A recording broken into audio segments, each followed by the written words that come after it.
This is Take Notes with Jen Rafferty, where we move music education in new directions. I'm your host, Jen Rafferty, a music educator, author, and huge social science nerd, and I am so excited to go on this journey with you as we highlight the intersection between music education and the social sciences. Hello, and welcome back to Take Notes. On this week's podcast, I spoke with Abigail, Blair, and Kathryn Finch, who are elementary school music teachers in the suburbs of Chicago and co-authors of Full Steam Ahead and Everyone Loves a Story, 2 books on transformational teaching strategies in your music classroom. By using student-centered techniques and the makerspace philosophy, Abigail and Kathryn have created music classrooms that allow their students to take the lead in their own learning experiences. It was so great to talk with them about how they created the BlairFinch project to keep pushing music education forward in new directions. So take a listen and take notes. Talk to me a little bit about your philosophy about the child-centered learner perspective and how creativity plays a role in that. Because oftentimes when we talk about music, we talk about expressive and creative outlet, but expression and creativity are 2 very different things. And so what do you do in the classroom that fosters that creativity? Well, I think whenever we're planning lessons, this is one thing, it's good to have someone else looking at your lessons and having conversations with you, because I might create a lesson and think this is really fun. It's a great chance for kids to do this activity, or we do this movement and it's very expressive, but then it kind of ends. And we've been challenging each other to say, well, what's the next step of creativity? How can we give the kids a chance to be creative and show their learning? You know, we always talk about assessments too. Schools want all of this, everything done about assessments, but what are we truly assessing? You know, are we doing worksheets where they just give us answers, or are we getting the chance to see their learning in action? So we've really been pushing ourselves to add that extra step every time of how are we giving them some creative outlet. If you're learning ta and tt, that's great. We can do dictation for a week, but then how are they creating with that? Are they able to apply that on their own? It's a lot more fun from the learner perspective if they get to make something and make choices. And from the teacher perspective, that shows me they know what kind of choices to make. So, I would say just kind of reflecting on our lesson plans and making sure we always add that one element somewhere in the process for them. And then I think something that led us to write our Full Steam Ahead book about creating maker spaces and this STEAM experience was, to me, when I think, okay, I'm going to try a STEAM activity, to me, that's it's immediately going to be this project that kids are going to have a lot more voice and choice with, and they're going to have to explore, discover, and put something and create something, create a product all on their own, kind of go through that design thinking process from beginning to end. And whether the product is where we wanted it to be, it's taken me a while to understand, like, it's the process. It's the process, like, where I start and where I end is going to be different, where you start and you end. But I learned so much along the way. And there's so much value in me creating something and putting it out in the world, me learning that my voice matters and it's important that I contribute and I create. So I feel like once we kind of took some time to really dive into some STEAM activities, it really helps you see that learner experience. And then it just helps you want to see, like, how can I then infuse that in more of the things that I do, right? That I don't just have to throw away everything I've done, but how can I really keep that learner experience in all the things that I do with the kids? So you had mentioned design thinking, and you mentioned makerspace earlier, and you're actually the second group of teachers who I've spoken to have explicitly made parallels between the 2. And I was wondering if you could just talk about how you came across or discovered the maker movement and the design theory, and then why or how you made that transfer to music education in your classroom. I think for me, it was, so I guess we had a professional development at our school that talked about design thinking, and they kept saying design thinking, design thinking. I'm like, what is design thinking? So it really just, I guess it wasn't defined very well when they presented it. And so it was just this thing when I was like, I gotta know, and so I kind of did some digging. And John Spencer has fabulous things that are not music related necessarily, but just, very, what am I trying to say? Just that he has a great message. He has great videos and blogs and things. And so I just kind of dove into his study or his explanations of design thinking and empowerment. And that's kind of where, and just innovating in education and just thinking like, I want kids to be lifelong musicians. This is how I'm going to help them be lifelong musicians, to learn that they don't need me. They can leave my classroom and they can do these things, and they don't need Mrs. Finch to help them start up a band or start up, creating something on a DAW or something. So it was just kind of understanding that design thinking process and realizing when I nerd out at home on an air fryer, we got that last summer, I made anything possible in the air fryer, right? I just nerded out on the air fryer, but just understanding that process of like, yeah, I made tons of mistakes, but that's learning, and I wanted that for my classroom. So if you could define design thinking for someone who doesn't know what it is, who might be listening, what would be a succinct way that you would explain that?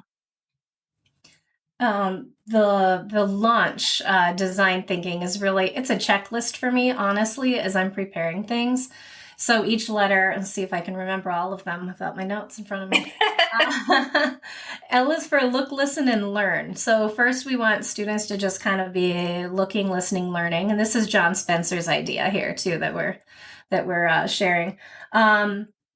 Then the A is having them ask lots of questions. Give them that time to ask questions. Understand the problem. So there's a lot of talk about problem-based learning right now, and this goes right along with that.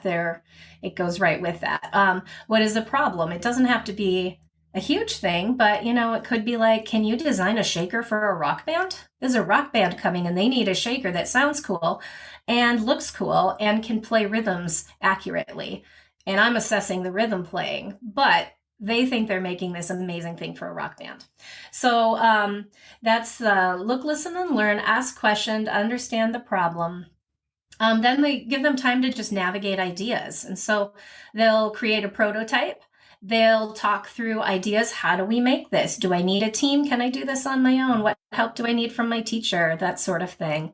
And then we just give them time to try it, highlight it and fix it, get some feedback, and then find a place to share it. And so that's sort of the design process that I really kind of go back to. And I'll look and I'll check my plans and my ideas and say, am I giving all those opportunities to students? Or no, I didn't really give them that time to ask the questions. I need to go back and find a way to add that in somewhere. And it's a really good reflective process. When you're coming up with new ideas, or you're thinking, why didn't that one lesson work? Why wasn't that impactful? Maybe you can go back and look and say, you know what? I didn't give the students this opportunity. I'll try it again. So we're iterating as teachers, and we're also modeling that for our students too. That's such a crucial part of learning. And like Kathryn said, you get some new toy or something and it's like, I've got to try it. I've got to try it. And you have that intrinsic motivation because you know what it can do. So when you have this design idea of, I want to make this, you're going to find every way around. You're not going to get upset when plan A doesn't work. You've got a plan B ready to go. So in my experience, what I've observed with teachers kind of dabbling in this or thinking about it or having conversations around this is teacher comfort level. Mm-hmm. So what ways have you navigated that yourself as you started going through this work? Because, as for me, someone also who shifted on this early on in my career, there were significant growing pains. Yeah. I mean, there were times when, my colleague, I was just like verbal diarrhea after every class. Like, I don't know that they learned anything. It was like, everyone was all over the place. Is this what I'm supposed to be doing? I think this is right. And it was just this back and forth of just being super uncomfortable all the time, but knowing that this is really what learning is supposed to look like, even though it was so different from my training. So I guess my question is twofold. So how did you personally navigate through this when you started the work? And then what advice or suggestions do you have to teachers who are feeling uncomfortable right now? I would say for me, I started a blog, and you don't have to start a blog, but for me, it was just, I needed a place to kind of reflect, and write what worked and what didn't work. And it just that helped me think through, you know, and starting out with my successes, right? Because no one wants to be like writing a blog and be like, these were horrible things that happened today. But so writing off on some of the successes, but then taking the time, and once you gain some confidence, to look at those things that didn't go so well, and why did they not go so well? Or did you perceive them as not going over very well? Because that lack of control of, like, you let the kids have a little bit more control that day, and that just feels like, I was taught 20 plus years ago, if I wasn't hoarse and tired by the end of the day, I wasn't really doing my job, right? Instead of like, no, why don't we let the kids have a little bit more of the diving into the learning and discovering and talking in small groups and things like that. So for me, it was blogging. And I think the other powerful thing was finding like-minded teachers to talk to. So I could say, okay, Abby, I'm going to do this new thing, and I'm really worried about it. And because I think of this, this, and this, and she'll say, well, why don't you try this? Or why don't you just try, she just kind of helped me think through things, or just say it's going to be fine, or, whatever. So that, and also just trusting the kids. There'd be sometimes whenever we would have a lesson. And I remember one time a lesson went extremely well. And I was just kind of like, it felt new to me. So I was like, why, I guess I just was kind of baffled at, like, why were they so engaged? So when they were lining up, I just said, guys, you looked like you had so much fun today. Can someone put in words, what was it that made it so fun, or that you had such a good time with? And I learned so much for the 3 minutes they were standing in line ready to leave my classroom, of like, you gave us a choice in what instrument we use. I liked being in small groups, or whatever it was that they told me. Like, it was just like, listening to your kids was really amazing too. And I can say, for me, practically, like, that whole idea of releasing the control, and it's not just me lecturing and give an activity and then receive it back. That was kind of a hard step at first, and it was very messy. So my way of going about it was, I would practice it with that class that maybe I could predict the outcome. I would try it with that one class or that one grade level, and just do a small thing once. We always tell people that, our students and stuff, try that one throwaway day, that one day before winter break or something. Try one of these lessons then, because what do you have to lose? And just see, test it out a little bit. For STEAM, that was a big thing, because there was a lot of technology involved too. And I didn't have all of the technology, and I wasn't sure how it would go. So I got a small group, and I had like a club, and we met with about 10 kids who were highly motivated already. And I got to try it out and make a lot of mistakes then, and figure it out. And then I was ready to take it to kind of bigger groups as well. So kind of looking for those days when, like, I want to try this, but I'm really nervous. Don't jump all in right away. Like, try it so that you can kind of practice and get used to that feeling of relinquishing control to some extent too, putting the learning in their hands. And we always do it together first. We always do a whole class example, so they know what the end product will be like. And then, giving them those guidelines, but it does take a lot of practice to try that out. So baby steps, try a little bit, try it with a safe group, like the scientific theories and stuff. Try it with a little control group, and start there. So something else you mentioned earlier was about assessment. I think one of the biggest obstacles about doing it correctly are teacher perceptions of what assessment could look like. So I'm wondering if you could talk a little bit about how you use assessment as a tool to help kids continue on with the creative process. What kind of things do you find are quantifiable versus the creative process, which is mostly like subjective, right? It's qualitative information. So how do you work that out? I would say, like, if we're doing a big creative thing, we do something called an empathy project, where you're using STEAM technologies and you're making something that will help the world or someone in your world through this technology. So if you do that, that's a very big project. It's specific in its outcome. And I can't grade the end result because there's so many factors that might influence what it is. And it's not for me to judge someone's creative effort, I suppose, but so a lot of my assessments happen along the way. I want to see if they can use that technology, if they understand chord structure that they are using with that technology. I like to assess along the way. The assessment is never the motivation, though. It's not the end product. We assess along the way. Again, with like the shaker, too, if you're making a fancy shaker for a rock band, I honestly don't care what it looks like. That's kind of the fun part for them where they get to be creative. I care that you found what makes a clear sound and you can play the rhythms that I have given you that are your benchmarks for your grade level, that you can play those accurately with your shaker. So I'm sort of looking at a different thing. They're not focused necessarily on the assessment. Then the assessment happens as part of the process, but it is not their focus. And as a teacher, I'm able to walk around with them in small groups or whatever, and it's a lot less pressure off of the assessment too. It does make it harder because it's not all on paper, and so it might involve lots of digital projects too. So we have a digital portfolio that I can go back and look at in my own time too. I capture a lot of things digitally to go back to later and assess. But yeah, a lot of the, creativity, I can't decide. I can't tell you that your idea is better than Kathryn's idea or that it has more value.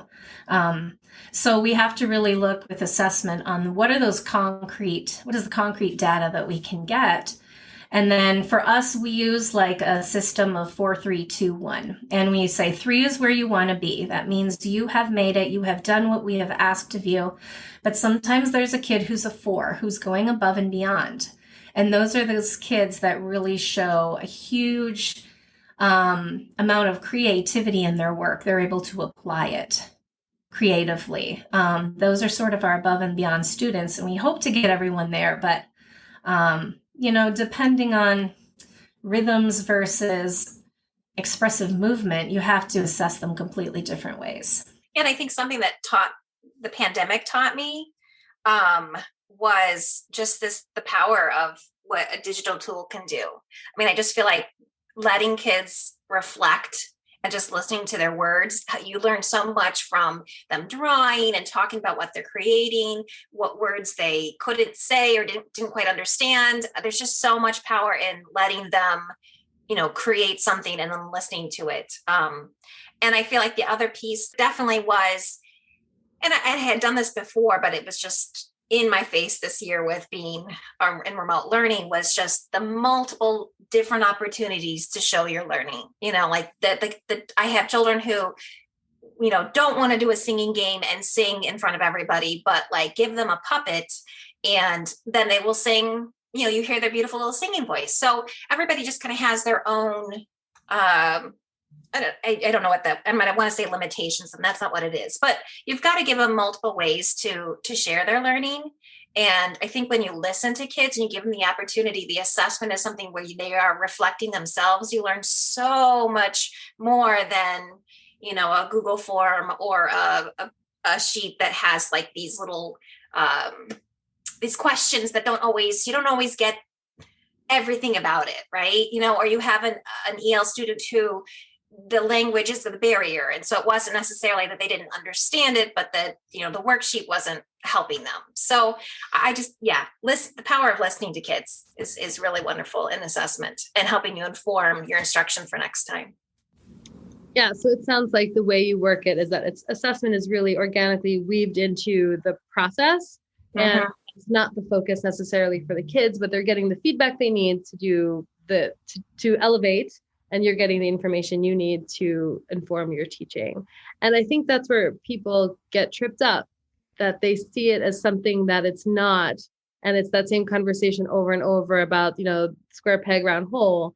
It's like, okay, well, you're missing the point then, and I appreciate you being so articulate about it. So another thing that I keep picking up on is what you're saying, and you said this twice already, both of you, is that, having students find themselves in the lessons. And that's actually been a theme with almost everyone that I've spoken to at this podcast. At some point, someone says that kids need to see themselves in the lessons. And I'm wondering if you could talk a little bit about that and what you've seen when you actively strive to do that in your lessons. That makes me think of Abby. I mean, I feel like I hear Abby say all the time, like they're little musical beings and you want them to see themselves as that, right? And I think we are lucky to have the littles. And so, but you have kids that walk in and who say like, I'm not creative, or I don't do music, or I can't. And I guess it's just that growth, developing that growth mindset of, but you can, we're all learning, and helping them see themselves as musical beings and seeing themselves as empathetic people. And there's just so many things that I think in my classroom, I want them to see themselves as, and they don't come in necessarily feeling that way. And I want them to leave knowing that they are, they're confident, lifelong learners of music, and they can do it. Well, and the idea that you don't have to be an orchestra only. There's more ways to enjoy music in life than just joining a professional symphony. That's one way that you can do it. And that's a very visible way. But it's that whole concept of a lifelong learner too. How is music going to be a part of your life? It would be such a shame if you went through my classroom, 6 to 8 years in my classroom, and left feeling like music's not my thing. I don't have a place in it. Like, shame on me. I haven't given you enough opportunities then. Rhythms are hard to do, but with beat blocks, if you're literally building them and you're like, oh, that's all it is, they fit in a measure. Yes, they do. What ones do you want to put in a measure? What sounds good? And breaking things down for them into just those little bites throughout the years can really boost their confidence and help them discover, like, I do have musical ideas. I don't like that kind of music, but I like this kind of music. We do a lot of work trying to get them to practice thinking as critical consumers too. And instead of saying, that's weird, that's not my thing. Like, oh, well, why? Tell me specifically what is different to you. I wonder why those musicians do that. Let's look into it. And instead of just immediately, that kid doesn't like music, or kid walks in, I'm not into this. Okay, well, we offer multiple opportunities so you can find what you do like, and that's a starting point. Yeah, the shift in thinking, right? Because we don't teach music. We teach kids critical thinking skills through music.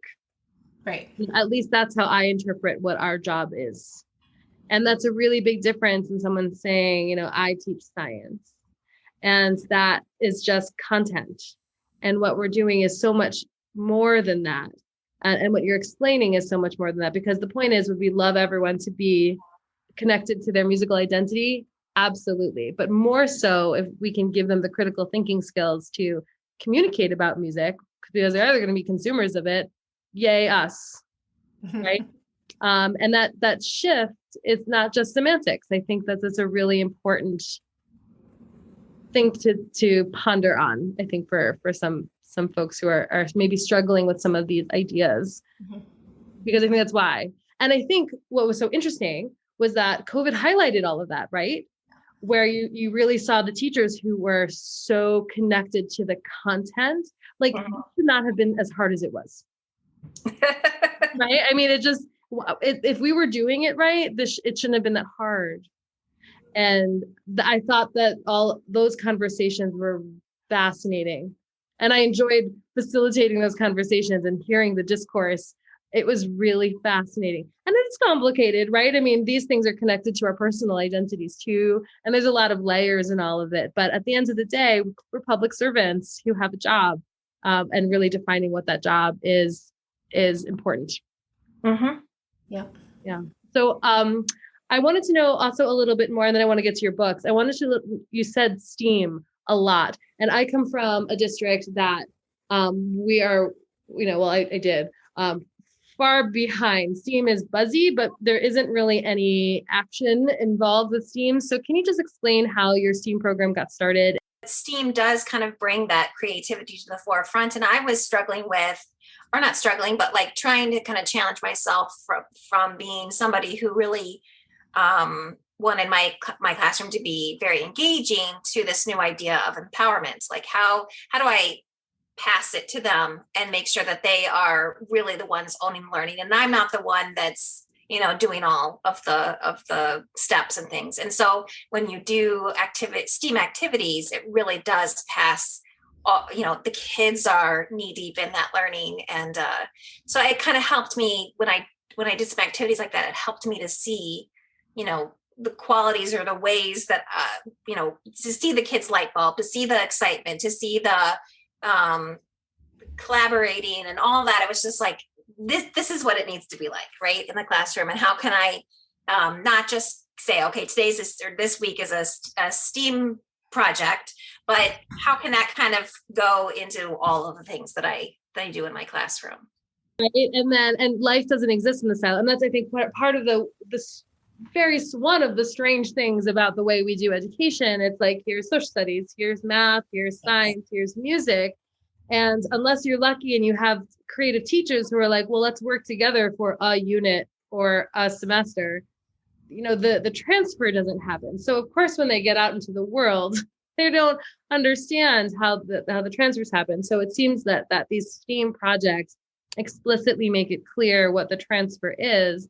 And then again, not just strive for engagement, which is fine inherently, but learner empowerment. So I want to know about your inspiration to write your latest book. I mean, I know that there's lots of literature out there that you've created and co-authored on. And I want to make sure that we hit on the things that are really important to you.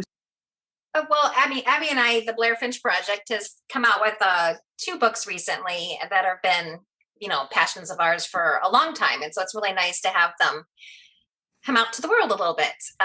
So we have Full Steam Ahead, which is, again, like emphasizes the idea of a maker space in the music classroom, and how you incorporate STEAM activities in the music room without losing music concepts as the forefront of your time. So we've tried to do the hard work for the teachers, the messy part that's ugly, which is thinking through all of the standards and aligning it with the tech standards, engineering, science, math.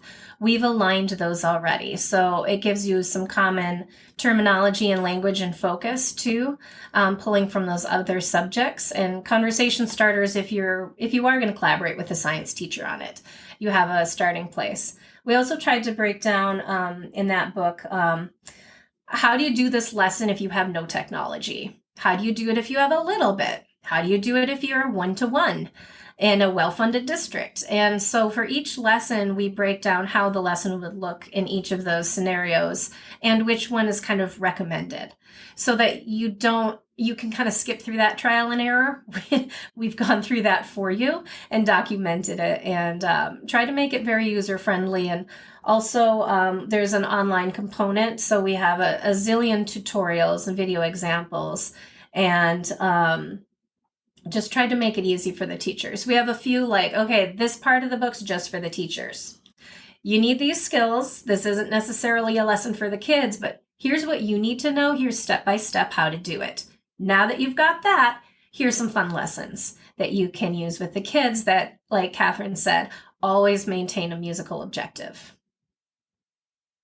That's awesome. Yeah, and then our second book is the Everyone Loves a Story, which Abby talked about a little bit earlier, which has just been, I think, a passion of both of ours. Of just, we both love children's books, and kids love children's books, and just the idea. I mean, I guess the book kind of outlines how, because we, a lot of people ask us like, well, how did you come up with that idea to do it with that book? You know, because oftentimes we'll pick books that are not, you don't look at it and think it's going to be a music book, but just how we find inspiration when we create the books, and then just sharing fun lessons, that we feel like kids, everyone loves a story, right? You can start with a story and then go from there to creating a whole new lesson off of that book. So not just here's a packet of lessons, but here's how to create more on your own. So we kind of talk through our process of how we find children's books, and we break them down and kind of find inspiration from them and how to do that, as well as here's some that we've done. Yeah. And then as we went through this process during the pandemic, we added like a little bit of a remote learning, or I forget what we called it, but it was just like, okay, so if you're, and really, honestly, I think now, right, I think almost all of us have had our last snow day we'll ever have, right? So there's going to be times where we're going to go remote again, for a day or something, or they're great sub plans too. But just the idea of how do I take this and put it in a distance learning setting, or, I can't be there that day kind of setting. So that's wonderful. And it's so inspiring when teachers share their ideas. And I want to also, people ask me this a lot, and I'm going to ask you the same thing. What advice do you have for people who are like, I have this thing to tell. I don't know if anyone's really interested in hearing my story. It's that huge imposter syndrome. People really struggle with that. So why did you decide, no, this is something I want to share? How did you come to that? I had a moment years ago when I was at a conference, and I was looking over the schedule, and I was so upset that they had nothing about technology and none of the things I was interested. No one was presenting, and I really wanted to learn more about that stuff. And my friend that was with me is like, well, then you do it. And I was like, oh. And for me, that was when I crossed the line. Like, I have found a gap. I have found something that I feel isn't being said, and I feel like I know how to say it. So I'm going to go and step out. And then it's taken years and years before, like, we've had books and things, but, it started local. I'm going to, share in my district or my area, or maybe sign up for the state conference and just kind of try that out. And presenting and doing all of this is its own art form as well. So that's something that we're still working on and crafting and perfecting through the years. But, it really took that moment of, I feel that something is missing, and I know what it is. So that means I need to do the work to try to fill in the gap. That's how we help help our profession move forward. Yeah. And for me, I started with the blog, and it was kind of just a space for myself. And as I reflected more and more, and the more books I read, and just kind of that growth mindset of like, I do have something to share. I have something to share, and it's important that I share it, that I speak up, and that I share what I've learned. And when I do that, I learn so much from other people, and make connections with people that I have no idea where they're going to go. But it pushes my thinking, and it keeps me innovating. And so I just kind of started little, and it just kind of grows. Yeah. And I totally agree, and that's my response. It's like, well, everyone has a story to tell. Everyone loves story. Everyone has a story to tell. And if you approach it from the only person who can tell your story is you, and you can do that with complete honesty and integrity, and then there's no imposter syndrome anymore. So I always end the interview with the same question. What is your dream for the future of music education? I guess I just want to make sure that what is inside our classroom, is truly what reflects our world, right? That the kids can see themselves in my classroom. They can see themselves as a musician, a lifelong learner, in that, they have the tools that they're going to need in the future, I guess. So I have to make sure that I'm innovating and pushing forward so that, it's relevant to them. It's, it's something that's important to them that they'll have in their life, whether they make that their profession or not. It's something that's going to be, that they're going to take with them their whole life. And I feel like sometimes with the way we do education right now, we are letting people are leaving our classrooms thinking music education isn't for them, or thinking that they don't fit there. And that to me it's not okay. I want every kid to feel like that is something, that they are a musical being, right? That they can create whatever that is. If that's just with DAWs, or that is picking up an instrument and playing, or just consuming at a concert, that they do relate to music, and they are able to, interact with music and feel confident in it. And I think my dream for music education, my classroom specifically, is just to start to see the shift. Our world has changed so much, and education has changed so much, but a lot of us are still clinging to the way that we did it. And we just can't. And I know music education often gets a bad rap for being a little old school, because it's comfortable and it's what we know. And it's safe. And I just want to see the profession in general kind of start to change. And I am seeing that, and I love it. And it's been great talking to you, because I feel like there are so many people out there trying to do this. We just need to find each other and really band together. In my classroom specifically, I want kids happy. I want them creating. I want them leaving and loving music the rest of their life in whatever capacity fits their life. That's kind of my dream for them. I think the question will always be, how can we continue to be progressive in a changing world so we keep reflecting our current reality and still prepare students for a world that doesn't exist yet? To learn more about the BlairFinch project and how to reach Abigail and Kathryn, follow them on all of their social media handles and their website, all of which are located in the podcast notes. Until next time, this is Jen Rafferty. Have a wonderful day.